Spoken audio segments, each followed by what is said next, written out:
people will look at you as the leaders as to how to behave.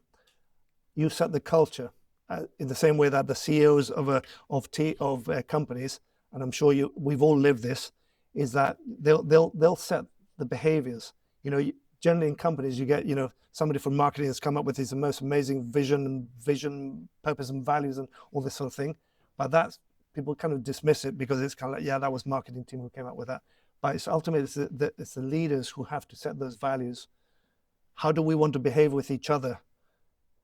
How do I want people to see, not to see me, but how am I behaving as a leader? Because people look up to their leaders to say how they want to behave. And for example, you will basically how you behave is what you will allow your teams to you'll get what you tolerate, basically.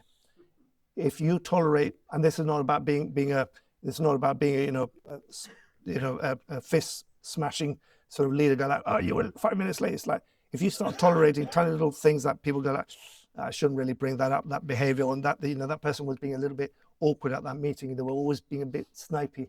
Like, well, you have to basically try and talk these things to people about it gently, but to set the behaviors and what you want. Obviously, you want challenges and so on, but you want to be careful with, because people will try and push the boundaries. But it's ultimately it's up to you, the leaders, to be able to set those boundaries. But all within a psychologically safe environment. It's a very tricky thing, very, very tricky. But it's practice. It takes a lot of practice. Believe me, I'm still practicing all the time. It's very, very difficult.